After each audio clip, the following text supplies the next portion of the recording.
into agents of change. And now let's go into the sharing for today.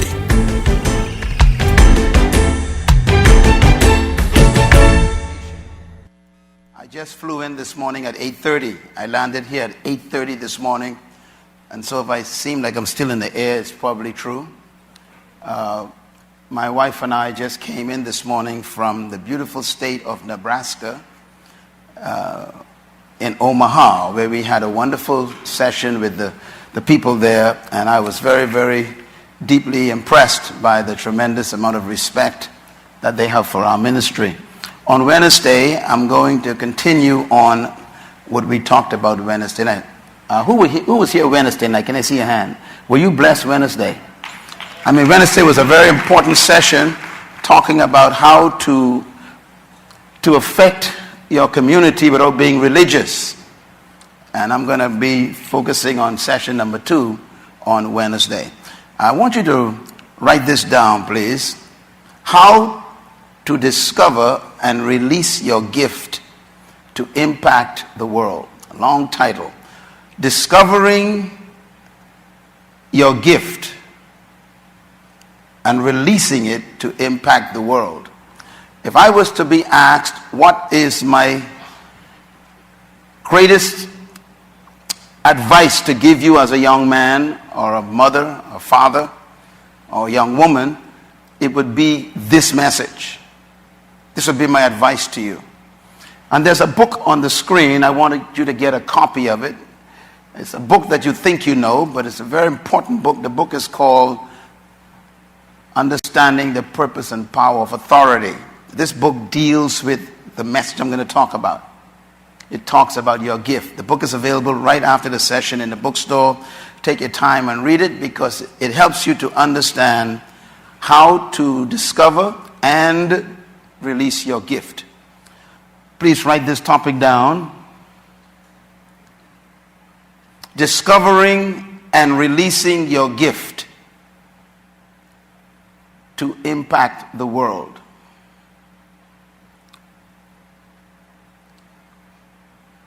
Our focus today is going to be on understanding the principle of self-manifestation. Write that down. Self-manifestation. People are not looking for you. They are looking for what you are carrying. And if you don't manifest what you are carrying, the world will ignore you. Because you exist doesn't mean you're going to be successful. Because you are on the planet doesn't mean that people are going to notice you. You can live an entire life and not be noticed by humanity. We can bury you in a cemetery and we would never know you were here except for that tombstone. And the reason is because most of the humans on earth live on earth but never manifest themselves. And so the most important goal in your life should be self-manifestation. I want to explain what I mean by that. A couple of principles to write down. What is the greatest human need? I'm going to give you 8 of them. And these needs motivate every human. The greatest human needs, 8 of them I will give you. 1, the sense of purpose. Every human needs to feel that they were born for a reason. Second human need that exists. Every human needs a sense of value. We all want to feel valuable. And we would do anything to achieve that. Sometimes stupid things. But we want to feel important. And that leads to number 3. Every human wants to feel the sense of significance. No one in this auditorium or the millions watching this program airing all over the world would deny that they want to feel significant. That's why people dress strange. Sometimes people cut their hair in weird ways. You wonder why. Some people dye their hair strange colors, and you wonder why would a person do that. The motivation is so deep, and it has to do with these needs. And these are not wants. These are needs. The fourth need of a human is the need to feel important. If you ignore a person, it's a deep hurt. I think all of you in this room have felt the power of being ignored. You are in a room and people walk past you. How do you feel? Someone who you know meet you but don't speak to you. How do you feel? That feeling is a human feeling. For everyone to be chosen except you for an assignment gives you a deep depression, because you want to feel what? Important. The sixth human need is the need for a sense of meaning. We want to believe that there's meaning for our life, that we are not just here on this planet to eat and breathe oxygen and then we evaporate into nothing. We want to believe that there's a context for our lives, that we were born and sent to the planet to do something, and then there's life afterwards. There's got to be meaning to all of this. And every human is looking for that sense of meaning. We try to find it in religion, we try to find it in yoga, we try to find it in meditation, we try to find it in all kinds of scientific exploration. That's why we go to the planets. We're trying to find out if we're the only one here. Is there a sense to all of this madness called the universe? The need to feel that there's meaning to your life. And the sixth need of a human, write these down because these are how you deal with people. All human wants to feel a sense of fulfillment. That's why you want to pay your bills off. That's why you want to own a car. That's why you want to finish an assignment. There's this desire to feel, I have fulfilled something. We want to finish things. We want to be proud of ourselves. This is a human need. And the last one, the last two I should say, is we are desiring a sense of personal power. Everybody say power. I have not yet gotten over the fact when I discovered that all humans are pursuing power. That shocked me. I myself included. We need to feel powerful. Let me define power for you. Write it down. Power means the ability to control your circumstances.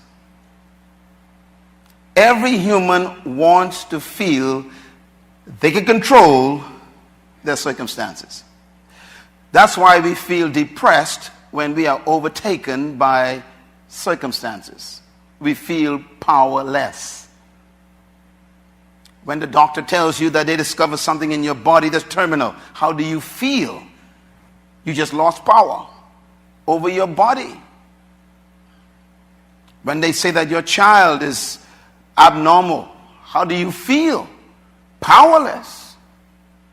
When they say to you that the company is closing down and you have to be terminated, how do you feel? You just lost power.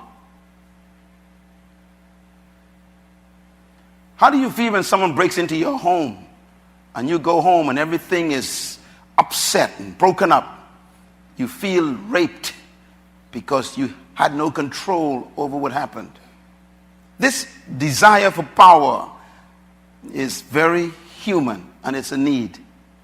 And the last one, we have a sense, the need for success. Now, whatever your definition of success is, it's up to you, but all of us want to feel, I was successful. We hate to fail. We hate to feel that we did not accomplish something. I was speaking to a young lady recently, and matter of fact, I was in South Africa, and she told me that her boss was having problems. And the boss was the the general manager of this hotel, massive hotel. And he and I became friends. And I've been going to South Africa, as you know, for many years. And this guy's become almost like a disciple. He read my books, got saved, and he's a very wealthy, powerful guy who runs this whole hotel for years. And he came to me, and I said, I want to see you. I heard you have a problem. And he said, my marriage is falling apart. And we talked for about 2 hours. And then he walked me up to my room, followed me all the way to my room, because he's the manager. And he just wanted to be around me. And we went into the room, we sat down, and we talked for another hour. I prayed with him, gave him some counsel. And then on the way out of the room, this man, nice suit, beautiful tie, powerful man, just turned around and grabbed me and wept like a child.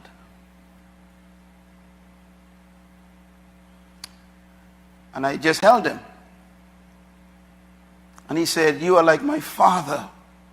I have no father to talk to about this pain. And I said, then you are my son. Go ahead and cry. And he wept like a child.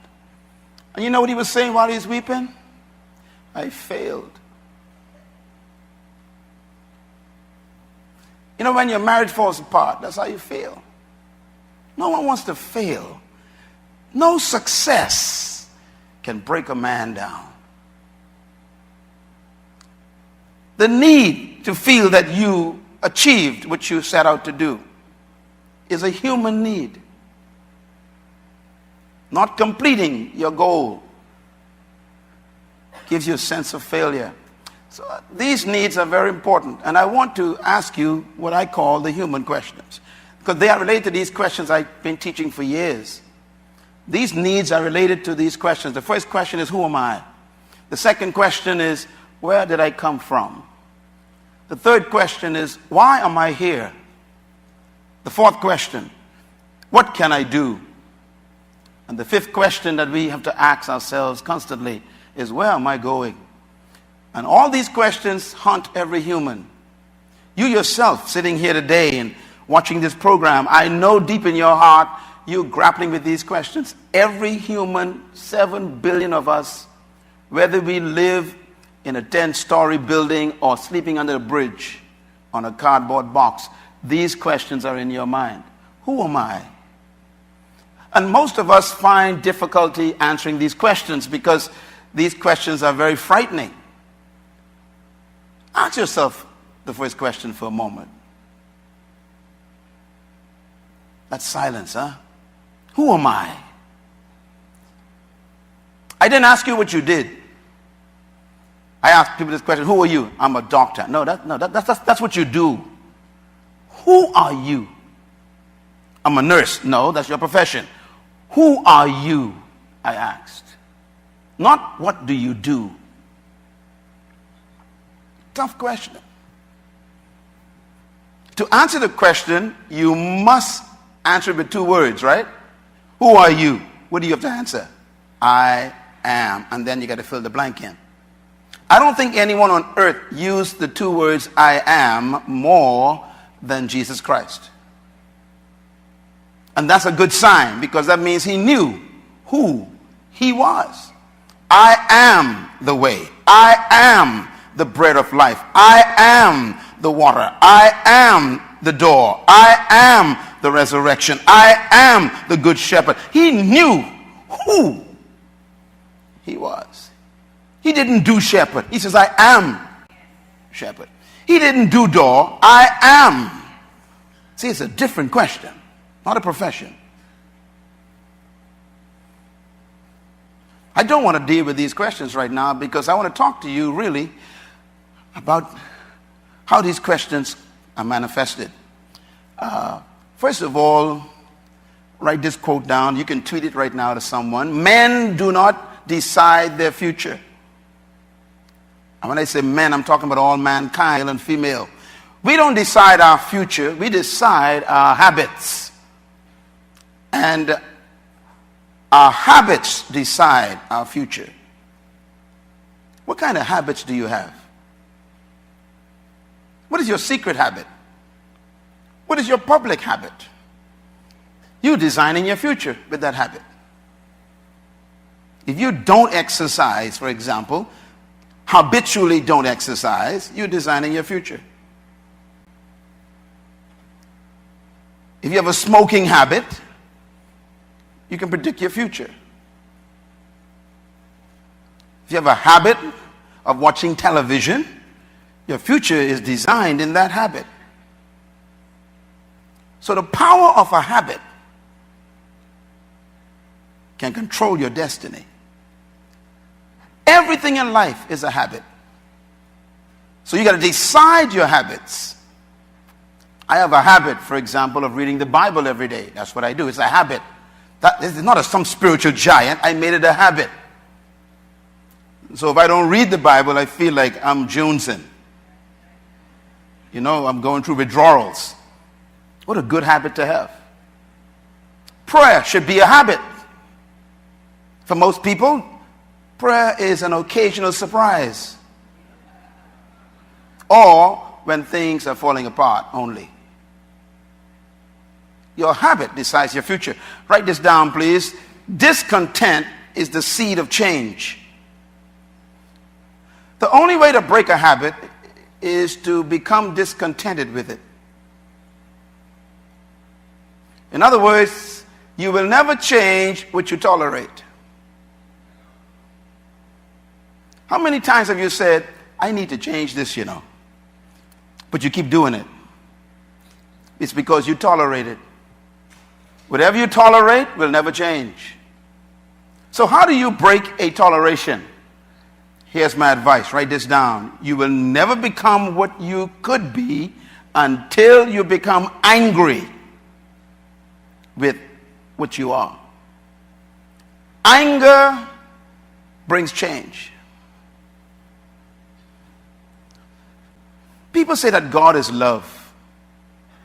And sometimes we use that to accommodate evil. But the Bible says God also hates things. The great King David wrote 7 things God hates. Solomon wrote 14 of them. What do you hate? You can't love everything. Everything can be right. Everything can be okay. Your life is defined by what you hate. Can you write that down right now? Your hatred decides your future. Do you hate lying? Or do you tolerate it? Do you hate corruption? Or do you permit it as long as you don't claim to be involved in it? Do you hate it? Whatever you don't hate, you allow. And whatever you allow, you will never change. So how does this relate to your gift? I want to give you an answer. Make a note of this. Whatever you were created to become, you possess now. This is a divine principle. What did I say? Whatever you were created to become, you possess it now. In other words, whatever you were born to do is not ahead of you. It's within you. Because whatever you were destined to become, God has prepared you with it. The Creator never places the future outside of a thing. It's a very important principle. You are pregnant right now with your destiny. Your future is not ahead of you. It's actually trapped on the inside. I'm going to prove that in a minute before we close. In other words, write this down. You came to planet Earth with your future inside of you. I say it this way: God hid your future in a place where he knew you couldn't miss it. Most of us, based on our culture, have been taught to go and find your future. or go to your destiny, or go and find God's will for your life. Have you ever heard that? Go and find God's will. I remember when I was growing up in the Bahamas here, attending religious churches, and they used to always tell us, go and find God's will. So I went looking for it, like most of you have been doing. And I never found it. Because God's will is not hiding around the wall, or hiding around the corner, or somewhere in some other country or some other street. God's will was in a place I never expected. They never taught me to look there. Matter of fact, God loves you so much that his will is not a mystery. He hid it right where you know you can't miss it. Let's put it this way. You were sent to earth to release your hidden potential on earth. All of you in this room and the millions watching this program, I have good news for you. You are not a mistake.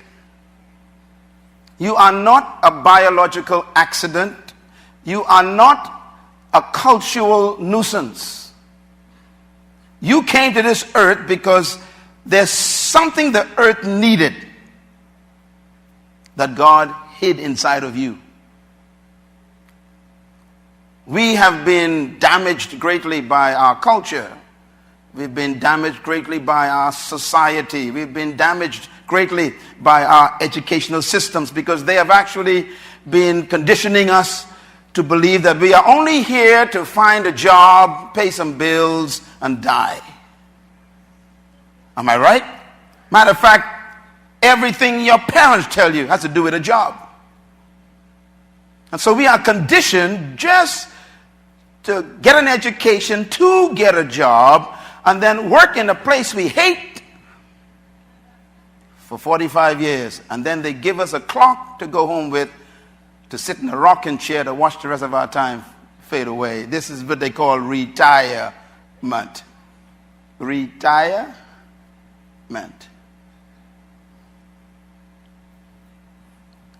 I was thinking the other day about the word retirement. You ever look at that word carefully? It means you're tired. So you are retired. Double tiredness. You were brought to this planet, sent here by a greater power to deliver something that we need. And so I have good news for you. And write this down. God created everything with gifts. In other words, you are a package sent to earth to deliver a gift to your generation. You are obligated to us. You owe me what you are carrying. Make a note of this. Everything in creation was created with a gift. Everything. It took me 30 years to make that one statement. Research, experience, my own life, studying creation itself. God created nothing without a gift in it. Secondly, a gift is, I'm going to define it for you.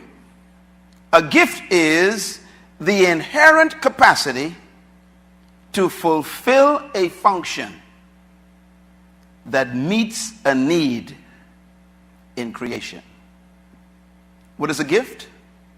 A gift is an inherent capacity. Every word is important here. Inherent means no one can give this to you. You came with this. A gift is an inherent capacity which was put in the thing to fulfill a function. And the gift that you carry to fulfill the function is to meet the needs of something else in creation. This is very important.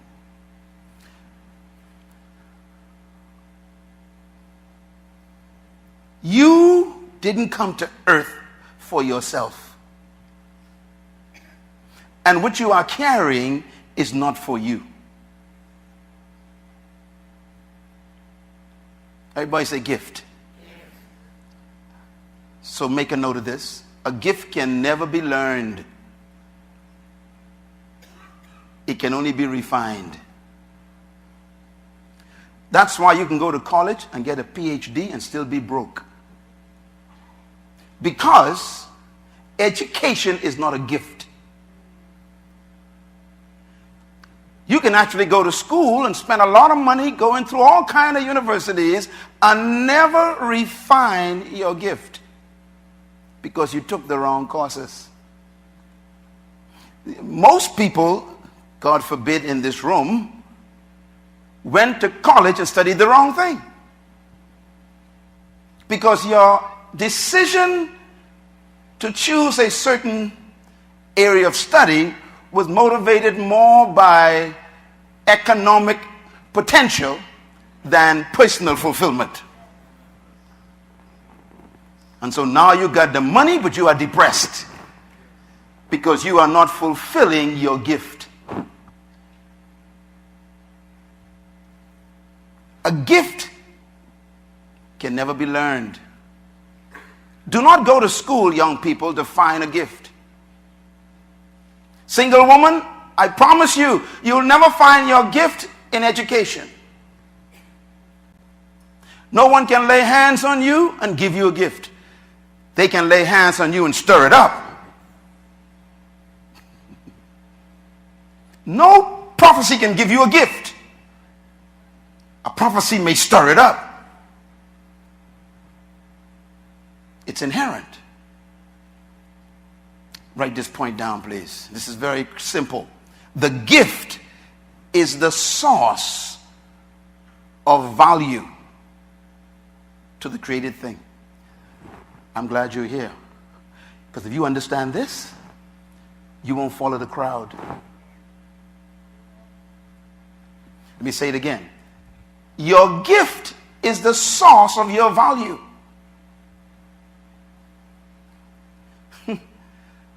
Your value comes from your gift.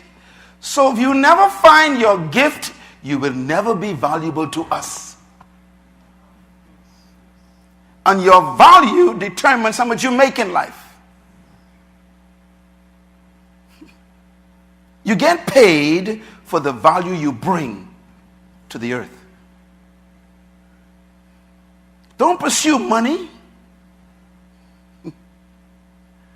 Discover what gives you value. Whatever gives you value is the source of your wealth. Let me ask you a question. What makes a dentist valuable? Can you tell me? Well, when you have a toothache and it's paining you, who do you think of?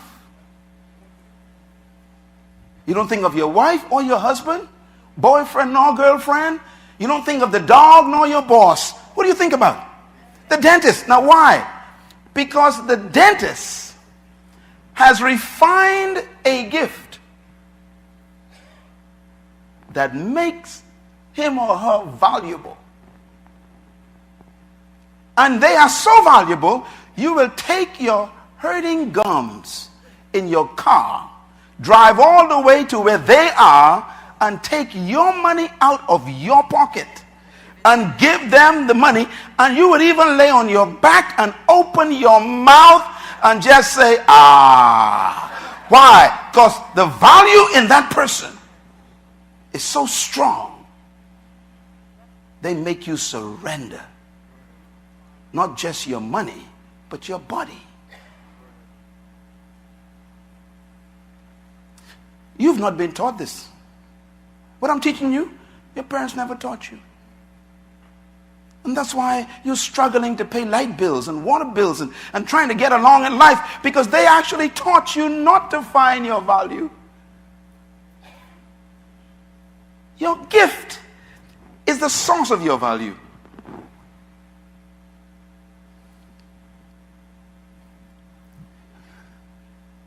I must confess, when I was a kid, growing up, I grew up with Michael Jackson. Some of you more grew up with Michael. You know Michael Jackson? You all know Michael?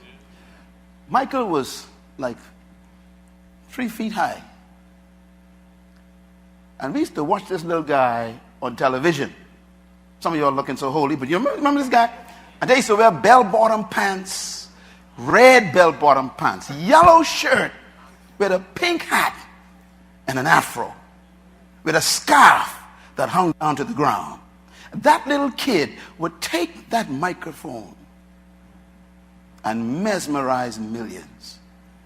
He never learned that.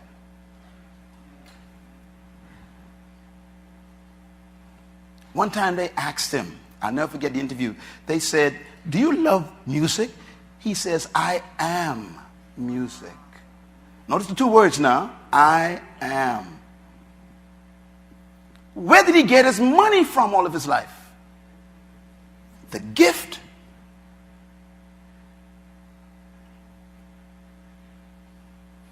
What did people pay to see?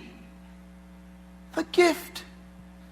People flew from the Bahamas to Los Angeles, paid money to see Michael Jackson on a stage. That's a lot of money. But you see, you become so valuable, you draw money.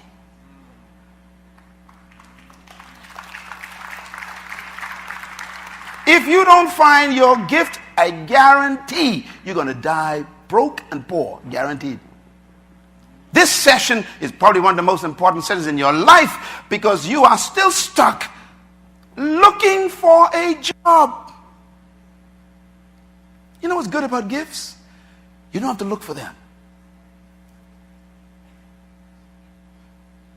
I believe the greatest curse that has ever come upon the human race is what they call employment. Forgive me, but that's just what I believe. Because employment destroys your gift. It stops you even from thinking about it. If you study all of our culture, all of our cultures, look at our cultures, they are built on employment. When you go to school and you sit in a classroom in a grade school, the teacher never asks you, what do you think your gift is? They never ask you that. In high school, you went through all of high school, and they didn't ask you about your gift. They ask you what career you want to go into. See, your career is not your gift. And you normally go for a career that promises you prosperity.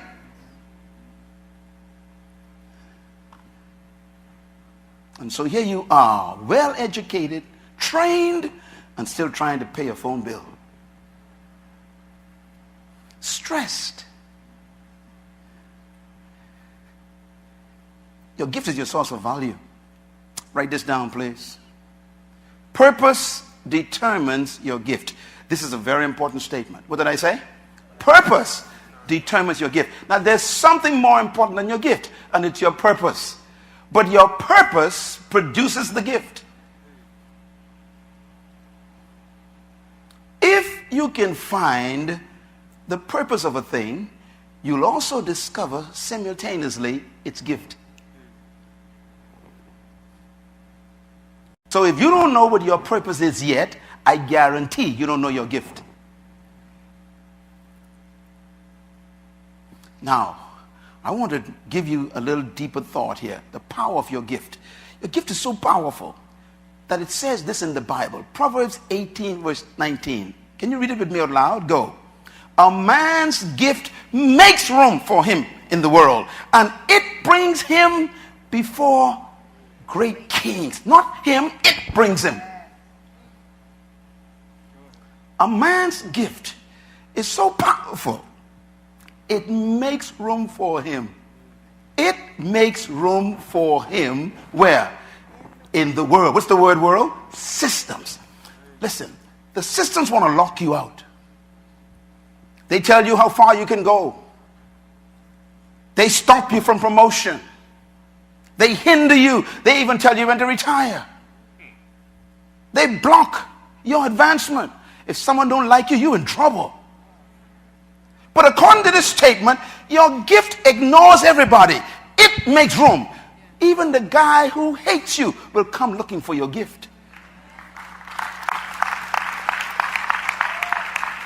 How many of you are in love with your dentist? You don't like it? Matter of fact, you hate the way he makes your mouth feel. But you still going back to him all the time. Why? Because it ain't the person.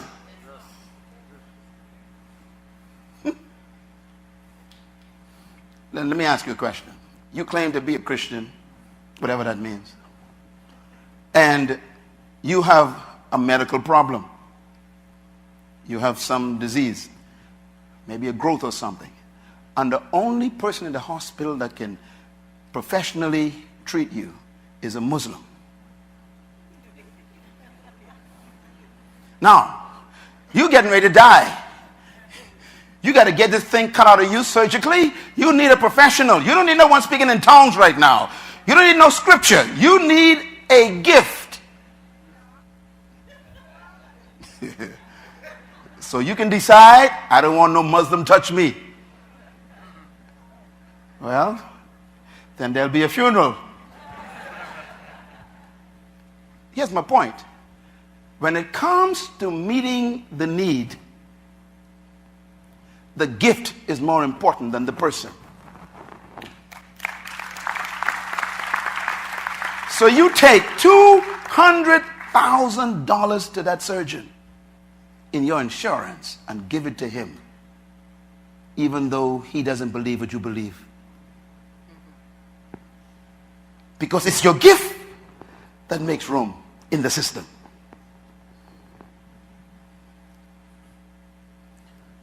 Every day now, every day, there's not been a day that I haven't received an invitation to come speak somewhere on the things I am good at. Every day, including this morning. They come looking for your gift. They pay you to deliver it. They may not like you, but they want what you have. Your gift is so powerful, your enemies come and pay you for it.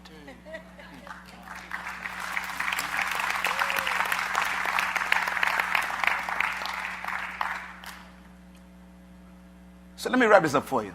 Write this down. The gift of the seed is in the tree. Am I right? Yeah. So write each one of these down, please. The gift of the seed is the tree. Am I right? When you see a seed, it's carrying a gift. So a mango seed is carrying a gift. What is the gift? A tree. Where's the tree? On the inside. See, I tell you, the future's not outside of you. Here's another one. The gift of the tree is what? It's fruit. Trapped in the tree is also a gift. It's the fruit. It might be important to mention here at this point that trees never eat their own fruit. I told you that your gift is never for you. It's for meeting the needs of someone else. The mango is full of nutrition, vitamins, minerals, all kinds of good, mature, beautiful stuff to keep you alive. And yet the tree eats none of it. Let me ask you another question. Why do you go to a laden down mango tree? I mean, here's this mango tree, the beautiful golden mangoes ready to pick. What makes you jump a fence like I used to do? Don't tell nobody that. And steal a mango. Why would you jump a fence and risk your life with a dog? A gift is so powerful, it'll make you violate fences. I'm talking to you now. There are people who call me from Australia and say, look, you got to come on September 19th. And we don't care how much it costs. We're going to send you a plane ticket, $1,000 US. We're going to pay you $5,000 an hour. Just get here. In other words, we jump fences.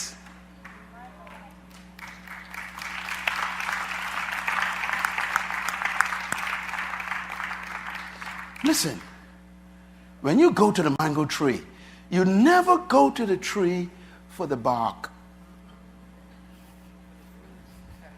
You don't go to the tree for the leaves. You don't go to the tree for the branches. You don't go to admire the carvings in the tree. What do you go for? One thing. You're going after the fruit. In other words, people are not supposed to be attracted to you.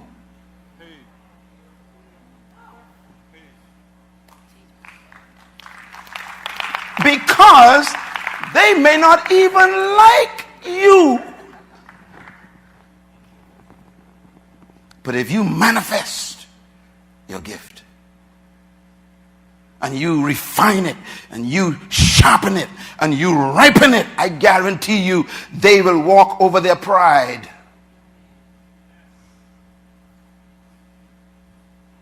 See one of my sons back there, Eduardo. Eduardo owns a spa, he and his wife. And you know, my problem is I can't massage my back. I mean, I know I'm good at a lot of things, but I can't get my hand back there to massage my back. So, you know, when I want to massage, I got to swallow my pride and admit that I can't massage my own back. And I go to him and I said, look, I'm going to lay down. Just tell me how to lay. Just do what you do. His gift is in his hands. And his gift makes him wealthy.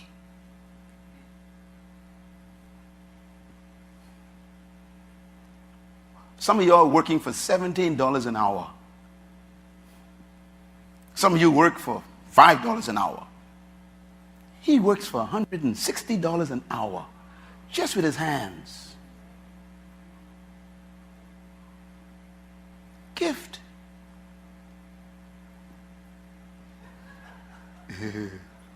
Write this down, please. The gift of the leaves of the tree is what? Oxygen. See, everything has a gift in it. The seed got the tree got the fruit, and the leaves got oxygen. God created nothing without a gift in it. And if there were no leaves, we would die. We need the leaves of the tree. That's why they tell us don't cut trees down. Don't destroy the Amazon forest. Don't keep building roads and car parks. Because asphalt doesn't give off oxygen. Do you know that's just like you? If you leave us, we just lost a gift. If you die right now, you robbed us. Or if you never find your gift, you are a generational thief.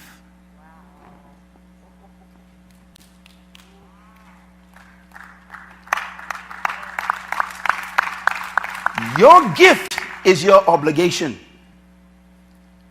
By the way, when people discover your gift and they enjoy your gift, they will maintain you. Oh, Jesus, I just said something deep. Let me say it again. If your gift is supplying someone, they will personally make sure you are maintained. It's not like a tree. If a tree is productive and is giving you fruit, what do? You fertilize it, you put water on it, you prune it. Why? Because you want it to keep producing. So if you are delivering your gift and you find it and you are effectively delivering that to your generation, they will finance your maintenance.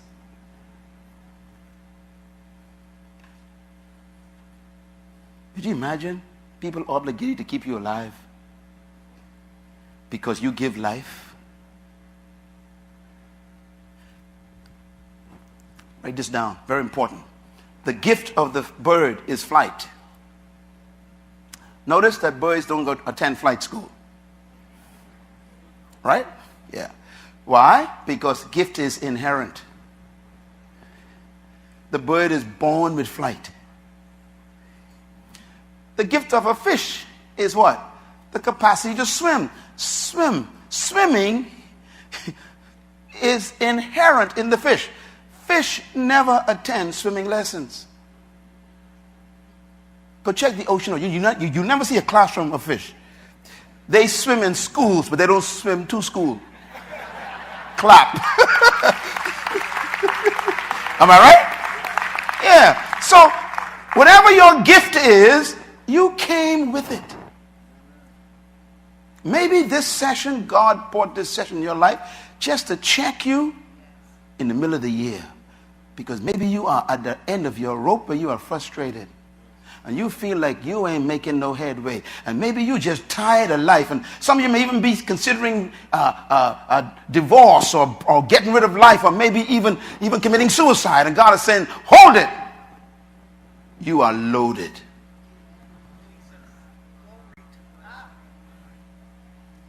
Don't rob us of who you are. I put it this way. The gift of the sun. The sun has a gift. It gives off ultraviolet rays. If the sun did not exist, we'd all be dead. The sun provides ultraviolet rays for the leaves of the tree. The tree soaks up the ultraviolet rays and produces chlorophyll in its leaves. The chlorophyll gives off oxygen, which keeps us alive. No sun, no human. The sun is a gift, and it has a gift. So, bottom line, let's talk about Jesus. Jesus Christ came to earth with a gift. He said, the Son of Man did not come to be served. This is an important statement. The Son of Man did not come to earth to be served. This is found in Matthew chapter 20.